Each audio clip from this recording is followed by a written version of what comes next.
ہم لاگوس کے حوالے سے دیکھ چکے ہیں کہ قدیم یونانی فلسفیوں نے لاگوس کی کیا تشریح کی اور وہ لاگوس سے کیا مراد لیتے تھے۔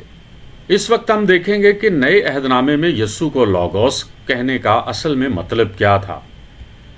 نئے عہد نامے میں یسوع کو چونکہ لاگوس کے طور پر پیش کیا گیا ہے، اور اس حوالے سے ہم نے دیکھا ہے کہ انجیل یوحنا بڑی صراحت کے ساتھ اور وضاحت کے ساتھ یسوع مسیح کو لاگوس کہتی ہے اور اس کی الوہیت اور ازلیت کو ظاہر کرتی ہے، بلکہ اس کے کائناتی کردار کو بھی بیان کرتی ہے۔ یہ واضح طور پر یونانی فلسفے سے اور خاص طور پر استویکیوں اور فائلو اسکندروی کے تصورات سے متاثر ہے۔ ہم یہاں چند ایسی آیات پر روشنی ڈالیں گے جن میں یسوع مسیح کو لاگوس کی صفات کے ساتھ متصف کیا گیا ہے اور جن میں یونانی فلسفیانہ اثرات کو واضح طور پر محسوس کیا جا سکتا ہے۔ سب سے پہلے نمبر پر تو یہ بڑا مشہور حوالہ ہے جو آپ کئی بار پڑھ چکے ہیں، یوحنا کی انجیل پہلے باب کی پہلی، دوسری اور تیسری آیت، جس میں کچھ یوں لکھا ہے کہ ابتدا میں لاگوس تھا اور لاگوس تھیوس کے ساتھ تھا اور لاگوس تھیوس تھا۔ یہی ابتدا میں تھیوس کے ساتھ تھا، سب چیزیں اسی کے وسیلے سے پیدا ہوئیں اور جو کچھ پیدا ہوا اس میں سے کوئی چیز بھی اس کے بغیر نہ ہوئی۔ یہ آیات لاگوس کو ایک ایسے وقت سے جوڑتی ہیں جس کو ابتدا یعنی آرخے کہا جاتا ہے، یعنی وہ ازلی ہے، وجہ تخلیق ہے اور خدا اور مخلوقات کا درمیانی بھی ہے۔ یہ فائلو اسکندروی کے لاگوس کے تصور سے مشابہ ہے جو خدا اور مخلوق کے درمیان واسطہ یا رابطہ ہے۔ اس آیت کا آغاز ابتدا اور لاگوس کے الفاظ سے ہوتا ہے، اس لیے اکثر یہ سمجھا جاتا ہے کہ لاگوس ہی خالق ہے۔ عام طور پر تثلیث پرست مسیحی اس بیان کو کتاب پیدائش پہلے باب کی پہلی آیت سے جوڑتے ہیں، کیونکہ اس کا انداز بیان بھی تقریباً ویسا ہی ہے، اور وہ آیت بھی کچھ اسی طرح سے شروع ہوتی ہے کہ ابتدا میں خدا نے آسمان اور زمین کو بنایا۔ لیکن ان دونوں آیات میں دو الگ الگ ہستیوں کا تذکرہ پایا جاتا ہے۔ جس وقت موسیٰ نے لکھا اس وقت لاگوس کا انکشاف نہیں ہوا تھا، یعنی بنی اسرائیل ایک طویل عرصے تک مصریوں کی کثرت پرستی کو دیکھتے آ رہے تھے۔ ابھی ان کے لیے توحید کا واضح تصور ہی بہت ضروری تھا۔ اگر ان کو یہ بتا دیا جاتا کہ تمام مخلوقات کی پیدائش سے بے شمار زمانے پہلے خدا کے ساتھ لاگوس بھی موجود ہے، تو ان کے غیر پختہ ذہنوں کے لیے توحید الہی کو سمجھنا یا قبول کرنا ایک بڑا مسئلہ بن جاتا۔ لہٰذا موسیٰ کو صرف یہی بتایا گیا کہ ابتدا میں خدا نے آسمانوں اور زمین کو بنایا ہے۔ البتہ یوحنا کے زمانے تک نہ صرف بنی اسرائیل مختلف قوموں کے درمیان اپنی شناخت کے ساتھ ایمان میں پختہ ہو چکے تھے، بلکہ وہ دیگر اقوام کے عقائد و نظریات اور فکر و فلسفے کو بھی جان گئے تھے۔ حتیٰ کہ یوحنا سے پہلے یہودی فلسفی فائلو اسکندروی لاگوس کے حوالے سے یہودیوں کے لیے عبرانی صحائف کی گہری تشریحات بھی پیش کر چکا تھا۔ لہٰذا اب وہ عہد نامہ قدیم کی تفسیر کرتے وقت خدا کی حکمت، جس کا ذکر امثال کی کتاب سمیت دیگر کئی مقامات پر بھی آ چکا ہے، اور خدا کا فرشتہ یا بیٹا جیسی اصطلاحات سے یہ ماننے کے قابل ہو چکے تھے کہ خدا اور ان کے بیچ درمیانی واسطوں کا وجود بھی ہے۔ لہٰذا یوحنا نے عین وقت پر لاگوس کی اصطلاح کا استعمال کیا اور اس کا اطلاق یسوع مسیح کی ذات پر کرتے ہوئے یہ بتایا کہ اب یہ درمیانی ہستی مجسم ہو گئی ہے۔ اگرچہ فائلو اسکندروی کے فلسفے کو صحیح معنوں میں یوحنا ہی نے سمجھا تھا، لیکن جلا وطنی اور جزیرہ پطمس میں قید کی وجہ سے اس کو عوامی سطح پر تبلیغ کا موقع نہ ملا۔ تاہم خدا نے مقدس پولوس کو اس بڑے بھید کے انکشاف کے لیے چنا، کیونکہ وہ پہلے ہی سے عبرانی صحائف، یونانی فلسفہ اور فائلو اسکندروی کی تھیولوجی سے واقف تھا۔ اس حوالے سے آپ مقدس پولوس کی کرسٹالوجی کا مطالعہ کر سکتے ہیں جو اس کے خطوط میں جا بجا نظر آتی ہے۔ اسی لیے تو وہ یہ لکھنے کے قابل ہوا کہ مسیح تمام مخلوقات سے پہلے مولود ہے۔ ہم دوسرے حوالے پر غور کریں گے جو یوحنا ہی کی انجیل کے پہلے باب کی 14ویں آیت میں مرقوم ہے، اور اس کے الفاظ کچھ یوں ہیں: اور لاگوس مجسم ہوا اور فضل اور سچائی سے معمور ہو کر ہمارے درمیان سکونت اختیار کی، اور ہم نے اس کا ایسا جلال دیکھا جیسا باپ کے اکلوتے کا جلال۔ یہاں لوگوس کا مجسم ہونا ایک بنیادی مسیحی عقیدہ ہے، لیکن اس کی جڑیں اس یونانی سوچ میں ہیں جس کے مطابق لوگوس کو کائناتی عقلی اصول مانا جاتا ہے۔ یہاں وہی اصول انسانی جسم میں ظاہر ہوتا ہے۔ سوال پیدا ہوتا ہے کہ آخر لوگوس نے تجسم کیوں اختیار کیا؟ صاف معلوم ہوتا ہے کہ اس سے پہلے لوگوس کی کوئی ظاہری شکل و صورت نہ تھی، اور جب بھی اس کا ظہور ہوتا تو اس سے ایمانداروں کو نئی قوت ملتی، لیکن ساتھ ہی ان میں اس عجیب ہستی کو دوبارہ دیکھنے اور اس کا قرب حاصل کرنے کی شدید خواہش بھی پیدا ہوتی۔ انبیاء اس کے جسمانی دیدار کے شدید آرزو مند تھے۔ یونانی مفکرین کے لیے وہ ناقابل حل معمہ بنا ہوا تھا، اور دکھ اٹھاتی ہوئی خلق خدا حقیقی تسلی دینے والے خدا کو یاد کرتی تھی۔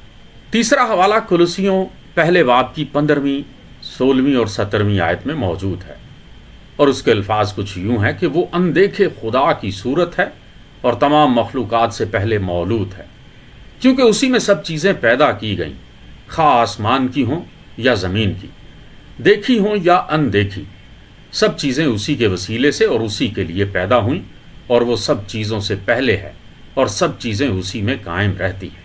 یہاں مسیح کو ایک کاسمک لوگوس کے طور پر پیش کیا گیا ہے، جو نہ صرف تخلیق کا وسیلہ ہے بلکہ کائناتی ترتیب کو قائم رکھنے والا اصول بھی ہے، جیسا کہ ہیلانیاتی فلسفہ لوگوس کو مانتا تھا۔ پھر ایک حوالہ عبرانیوں کے خط میں ہمیں ملتا ہے۔ عبرانیوں کا خط پہلے باب کی 2 اور 3 آیت آپ دیکھ سکتے ہیں، جہاں لکھا ہے کہ بیٹے کے وسیلے سے خدا نے ہم سے کلام کیا، جسے اس نے سب چیزوں کا وارث ٹھہرایا اور اسی کے وسیلے سے عالم بھی پیدا کیے۔ وہ اس کے جلال کا پرتو اور اس کی ذات کا نقش ہے، اور اپنی قدرت کے کلام سے سب چیزوں کو سنبھالتا ہے۔ یہ اقتباس بیٹے یعنی یسوع کو نہ صرف خدا کا کامل مظہر بتاتا ہے، بلکہ یہ وہی قوت ہے جو کائنات کو برقرار رکھتی ہے۔ یہ بات لوگوس کے عقل کل والے نظریے کے قریب ہے۔ یہ تمام آیات یسوع کو صرف ایک تاریخی شخصیت ہی نہیں، بلکہ کائناتی اصول، حکمت اور ازلی عقل کی مجسم صورت میں بھی پیش کرتی ہیں۔ ان کے پیچھے جو الہیاتی تصورات ہیں وہ یونانی فلسفے، خاص طور پر افلاطون، رواقیوں اور یہودی فلسفی فائلوں کے اثرات کو ظاہر کرتے ہیں، جنہوں نے لوگوس کو خدا اور انسان کے درمیان عقلی وسیلہ مانا۔ ان آیات کا تقابلی مطالعہ نہ صرف نئے عہد نامے کے متن کو گہرائی سے سمجھنے میں مدد دے گا، بلکہ یہ بھی واضح کرے گا کہ کس طرح ابتدائی مسیحی الہیات نے یونانی فلسفیانہ تصورات کو اپنایا یا ان سے متاثر ہو کر اپنے عقائد کو تشکیل دیا۔ ہم لوگوس کے تصور کو نئے عہد نامے اور یونانی فلسفے کی روشنی میں تقابلی انداز میں بیان کریں گے۔ مثال کے طور پہ پہلا نقطہ ہے لوگوس کا ازلی وجود اور کائناتی آغاز۔ یہ حوالہ ہم پڑھ چکے ہیں، یوحنا کی انجیل پہلے باب کی 1 آیت، جہاں لکھا ہے کہ ابتدا میں لوگوس تھا اور لوگوس تھیوس کے ساتھ تھا اور لوگوس تھیوس تھا۔ اس کی فلسفیانہ متوازیت یہ ہے کہ افلاطون اور فائلو اسکندروی دونوں ہی لوگوس کو ایک ازلی اصول سمجھتے ہیں۔ افلاطون کے عالم مثال میں لوگوس اس عقل کل کا اظہار ہے جو تمام موجودات کی اصل ہے، جبکہ فائلو اسکندروی جس نے یونانی فلسفہ اور عبرانی صحائف کو ہم آہنگ کرنے کی کوشش کی، لوگوس کو عقل الہی کہتا ہے جو کائنات کو وجود میں لاتی ہے۔ پھر ہم دیکھیں گے کہ لوگوس بطور خالق، اور اس کا حوالہ آپ دیکھ سکتے ہیں یوحنا کی انجیل پہلے باب کی 3 آیت، جہاں لکھا ہے کہ سب چیزیں اسی کے وسیلے سے پیدا ہوئیں۔ اس کی فلسفیانہ متوازیت یہ ہے کہ فائلو اور ستوکیوں کے ہاں لوگوس وہ قانون فطرت ہے جو تمام کائنات میں جاری و ساری ہے، یعنی یہ تخلیق کا ذریعہ اور ترتیب کا اصول ہے۔ فائلوں کے مطابق لوگوس خدا کی وہ قوت ہے جس سے اس نے تمام چیزیں تخلیق کی۔ اب تیسرے نمبر پہ ہم دیکھتے ہیں لوگوس کا مجسم ہونا۔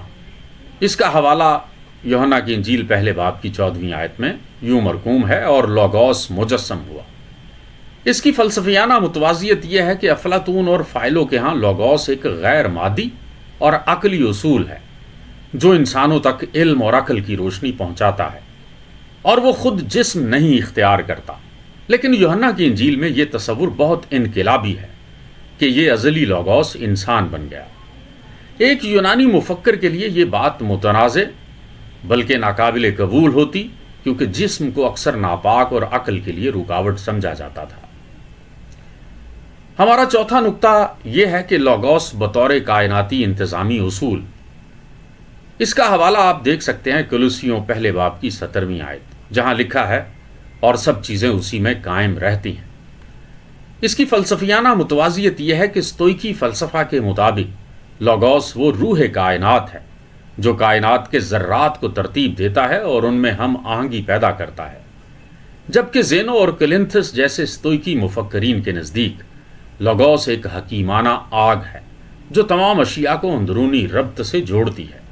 5ویں نمبر پر ہم یہ دیکھیں گے کہ لوگوس بطور حکمت اور بطور سرچشمہ علم، اس کا حوالہ آپ دیکھ سکتے ہیں کولوسیوں 2 باب کی 3 آیت۔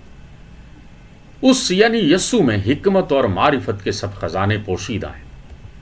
اس کی فلسفیانہ متوازیت یہ ہے کہ افلاطونی روایت میں عقل الہی یعنی نوس ہی حکمت اور علم کی اصل ہے۔ فائلوں کے ہاں لوگوس خدا کی حکمت ہے جو شریعت کے انکشاف میں ظاہر ہوتی ہے۔ یونانی فلسفے میں صوفیانہ انداز میں کہا جاتا ہے کہ علم اور حکمت وہ روشنی ہے جو لوگوس کے وسیلے سے انسانوں کے دل و دماغ میں داخل ہوتی ہے۔ لوگوس کے تصور میں نئے عہد نامے اور یونانی فلسفے کے درمیان ایک واضح فکری اور لسانی تعامل موجود ہے، اور یوحنا کی انجیل ایک خاص انداز میں اس فلسفیانہ اصطلاح کو بائبلی الہیات سے ہم آہنگ کرتی ہے۔ پولوس اور عبرانیوں کا مصنف لوگوس کو کائناتی حکمت، ترتیب اور علم کا مظہر مان کر مسیح کی شخصیت کو ایک آفاقی سیاق میں رکھتے ہیں۔ ابتدائی مسیحی الہیات نے صرف یہودی روایت سے ہی نہیں بلکہ یونانی فلسفے سے بھی اثرات قبول کیے تاکہ مسیح کے بارے میں ایک ہمہ گیر اور آفاقی فہم پیش کیا جا سکے۔ اب یہاں ایک مسئلہ کاری کے سامنے یہ آتا ہے کہ کیا مسیحیت یونانی فلسفے کا چربہ ہے؟ اور کئی دفعہ مناظروں کے دوران آپ دیکھ سکتے ہیں کہ ایسے الزامات نظر آتے رہتے ہیں۔ مثال کے طور پہ اکثر مسلم مسیحی مکالمہ کے دوران مسیحی مناظرین یہ دعویٰ کرتے ہیں کہ قرآن انجیل کا چربہ ہے، بلکہ بعض اوقات مسلم مناظرین بھی ایسا ہی دعویٰ نئے عہد نامے کے متعلق کرتے ہوئے کہتے ہیں کہ یہ یونانی افکار و نظریات کا چربہ ہے۔ اس قسم کے الزامات کی بنیادی وجہ یہ ہے کہ قرآن میں مندرجہ اکثر مضامین نئے عہد نامے اور تورات سے مماثلت رکھتے ہیں، اور نئے عہد نامے کے بھی بہت سے تصورات یہودی صحائف کے ساتھ ساتھ یونانی فلسفے سے متاثر معلوم ہوتے ہیں۔ لیکن اس مشابہت و مماثلت کو چوری کہنا ایک غیر علمی رویہ ہے۔ دراصل کسی مذہب کے مقدس متن یا عقائد پر پہلے سے مروج عالمی اور مسلمہ نظریات کا اثر ہونا عیب میں شمار نہیں کیا جانا چاہیے، بلکہ اسے خوبی سمجھنا چاہیے، کیونکہ اس سے یہ ظاہر ہوتا ہے کہ کوئی مذہب یا مقدس متن اپنے دور اور زمانے کی تاریخی اور فکری روایت کے ساتھ ہم آہنگ ہے۔ البتہ یہ ایک الگ بحث ہوگی کہ آیا اس کی تشریحات اپنے دور کے مروجہ نظریات سے مطابقت رکھتی ہیں یا نہیں رکھتی۔ ظاہر ہے کہ عقائد و نظریات پر اختلافات کا سلسلہ ایک فطری امر ہے، اور ہر زمانے کے اہل عقل پرانے نظریات پر تنقید کرتے آئے ہیں، جس سے نہ صرف نظریات مزید واضح ہو جاتے ہیں بلکہ ان کی تشریح کے ساتھ ساتھ غور و فکر کے نئے زاویے اور راستے بھی عیاں ہو جاتے ہیں۔ یہی معاملہ مقدس متون کا بھی ہے، اور اس سے مذہب کا ارتقائی تسلسل قائم رہتا ہے۔ اگر مسیحیوں نے یہودی روایتوں پر نئے سرے سے غور و فکر اور تنقید نہ کی ہوتی تو یہودی الہیات کے بہت سے گوشے غیر واضح رہتے۔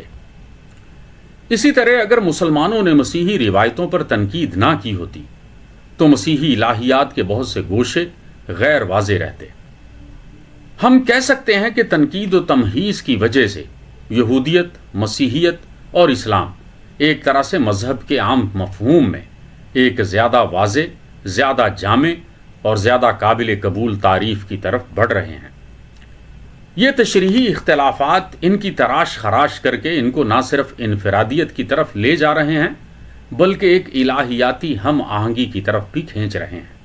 ایک سنجیدہ اور مخلص داعی کا اس حقیقت کو قبول کرنا نہایت عالمانہ اور متوازن رویہ ہوگا، اور در حقیقت یہی بالغ نظری اور فکری دیانت کی علامت ہے۔ مقدس متون یا عقائد کی تشکیل میں زمان و مکان کے فکری تناظر کا اثر ہونا کوئی کمزوری نہیں بلکہ ان کی معنویت اور مربوطیت کی دلیل ہے۔ آئیے اس مسئلے کو مزید وضاحت سے سمجھنے کی کوشش کرتے ہیں۔ پہلا نقطہ یہ ہے کہ فکری تسلسل کوئی چوری نہیں بلکہ ارتقاء ہے۔ کوئی بھی مذہب یا فکر خلا میں جنم نہیں لیتی۔ ہر نئی وحی یا الہامی کلام پچھلی تہذیب، زبان اور فکری میراث کو مخاطب کرتا ہے اور اسی کے مفاہیم میں اپنا پیغام ڈھالتا ہے۔ قرآن، انجیل، زبور یا وید سب اپنے اپنے وقت کی زبان، استعاروں اور علمی روایت سے ہم آہنگ انداز میں مخاطب ہوتے ہیں۔ مثال کے طور پر خواہ مسیحی لوگوس کا تصور یونانی فلسفے سے لیا گیا ہو، مگر اس کی تعبیر و تعویل مسیحیت نے نرالی دی، اور یہی تو اس کا کمال ہے۔ دوسرا نقطہ یہ ہے کہ تشریحی اختلاف اصل سے انکار نہیں ہوتا بلکہ شناخت کی علامت ہوتا ہے۔ ہر نیا مذہبی پیغام تشریح کے ذریعے اپنے آپ کو ممتاز کرتا ہے، یعنی وہ موجودہ اصطلاحات میں نیا مفہوم پیدا کرتا ہے۔ مثلا افلاطون کا لوگوس فکر محض ہے، فائلو کا لوگوس خدا کی حکمت ہے، اور یوحنا کا لوگوس خدا کا تجسم ہے۔ یہ نیا مفہوم چوری نہیں بلکہ فکری شراکت ہے جس میں انفرادیت کی تخلیق ہوتی ہے۔